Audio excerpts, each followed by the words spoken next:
हिंसी जनिताया पृथिव्या यो वा दिवं सत्यधर्मा जजान यह चापचंद्रा बृहति जजान तस्मै देवाय हविषां विधेमो।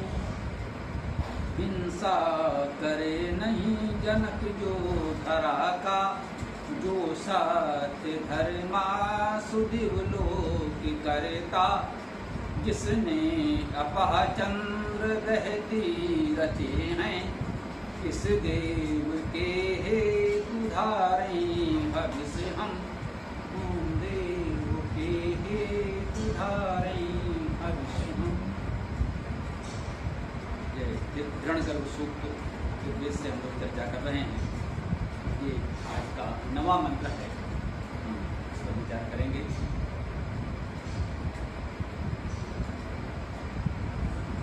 कह रहे हैं माँ अर्थात नहीं, नो हमारा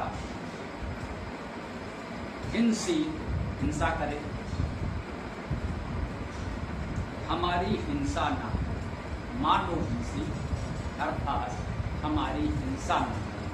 हम कामना कर रहे हैं कि कहीं भी हमारी हिंसा ना हो, समाज में हिंसा ना हो, तो हम लोगों का कहीं कोई हिंसन ना हो, कोई घात ना हो।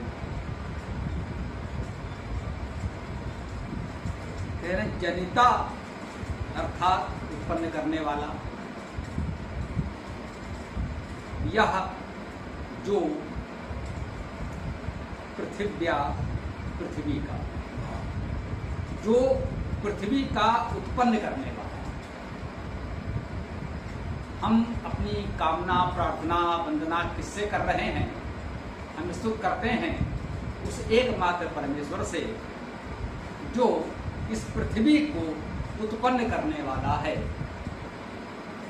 प्रार्थना हमने की है कि हमारी हिंसा न हो, लेकिन ये प्रार्थना हम किससे कर सकते हैं? उस परमेश्वर से कर सकते हैं जो पृथ्वी को उत्पन्न करने वाला है, जो वा अथवा दिवम, दिवलोक, प्रकाशमान लोक। दिव भाग के अनेक अर्थ हैं, इसमें प्रकाश करना मुख्य है। तो जो प्रकाशमान लोक हैं, ये सूर्य चंद्र तारे आदि हमें जो दिखते हैं, इसे हम लोग दिवलोक कहते हैं वेद में। तो कहा है कि जो पृथ्वी को उत्पन्न करने वाला है और जो इस दिवलोक को, प्रकाशमान सूर्य चंद्र नक्षत्रों को उत्पन्न करने वाला है, सत्य धर्मा, वह सत्य को धारण करने वाला है, सत्य धर्म वाला है। इस प्रकार का हम सामान्य अर्थ कर सकते हैं। धर्म का धी धातु धारण करने से ही धर्म शब्द बनता है। जो सत्य धर्मा है अर्थात जो सत्य को धर्म मानता है, जो सत्य धर्म को मानने वाला है, अपनाने वाला है, वह सत्य धर्मा है। और जो सत्य को धारण करने वाला है वह सत्य धर्मा है। एक ही बात है। जजान उत्पन्न किया, उत्पन्न करने वाला। तो हम उस परमेश्वर की आराधना उपासना कर रहे हैं, उससे प्रार्थना कर रहे हैं जो इस पृथ्वी को उत्पन्न करने वाला है, जो दिवलोक को, प्रकाशमान नक्षत्रों को उत्पन्न करने वाला है, और जो सत्य धर्मा जजान, जो सत्य को धारण करने वाले हैं उनको उत्पन्न करने वाला है। वो सत्य धर्मा है, वह सत्य को धारण करने वाला है, और जो संपूर्ण सृष्टि को उत्पन्न करने वाला है। इसका यह अर्थ भी है। यह क्या अपह, यह अर्थात जो, क्या और अपह, अप धातु का अर्थ पालन करना है। तो जो इस संपूर्ण सृष्टि का सृजन तो कर ही रहा है। पहले चरण में हमने चर्चा की कि वह इस पृथ्वी का, दिवलोक का, सत्य धर्म का सत्ता उत्पन्न करने वाला है। अब कह रहे हैं यह क्या अपह, और वह पालन करने वाला भी है। उस उसने उत्पन्न किया है और वही इसका पालन रक्षण भी करता है। केवल उत्पन्न करके छोड़ दें, हम लोग एक पौधा लगाएं और उसका पालन रक्षण न करें, छोड़ दें, तो वो पौधा नष्ट हो जाएगा। कई बार ऐसा देखने में आता है, वर्षा ऋतु में बड़ी संख्या में पौधरोपण की एक परंपरा सी बनी है। यह भी एक वार्षिक कर्मकांड बन गया। कुछ लोग अच्छी भावना से वास्तव में पौधरोपण करते हैं। अधिकतर पौधरोपण दिखावे के लिए होते हैं, केवल प्रचार प्रसार के लिए होते हैं, आत्म प्रचार के लिए होते हैं।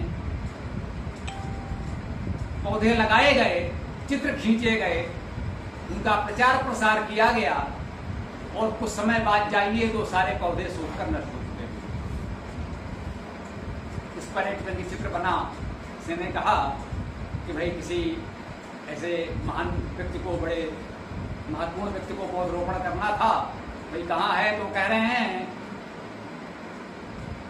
महोदय यहीं पर पौधा लगा दीजिए, प्रतिवर्ष यहीं पर पौधा लगाया जाता है। यही स्थान है जहाँ प्रतिवर्ष इस समय पौधा लगाया जाता है। पिछले वर्ष भी यही पौधा लगाया गया था, अब भी लगा दीजिए। पिछले वर्ष का पौधा कहाँ गया? इसका भी वही होना है। तो ऐसा सृजन किसी उपयोग का नहीं है। जब हम सृजन करें तो उसका पालन भी करें। इस मंत्र का ये संदेश महत्वपूर्ण हमें अभी प्राप्त हुआ।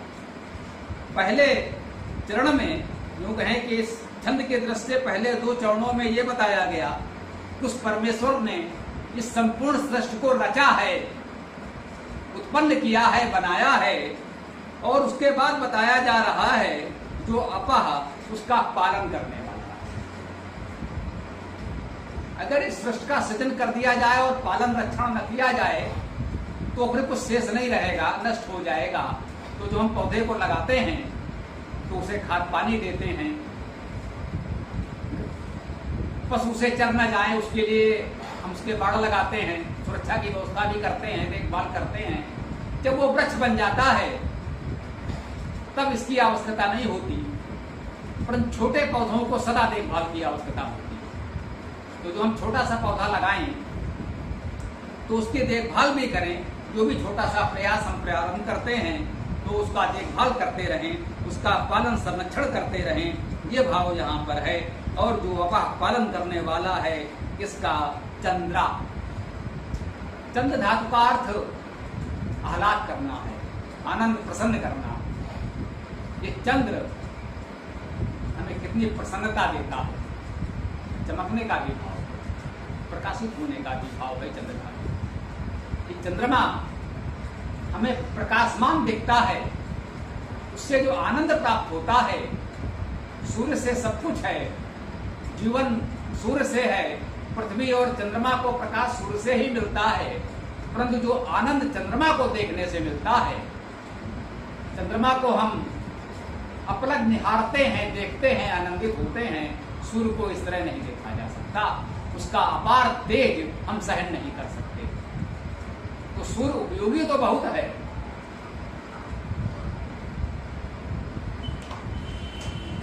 लेकिन उसके तेज को सहन न कर पाने के कारण हम इस तरह से उसे देख नहीं सकते। तो चंद्रमा में प्रकाश से अधिक महत्वपूर्ण भाव चंद्र धातु में आनंद देने का। चंद्रमा हमारे लिए आनंददायक, इसीलिए चंद्रमा को मन से जोड़ा गया है।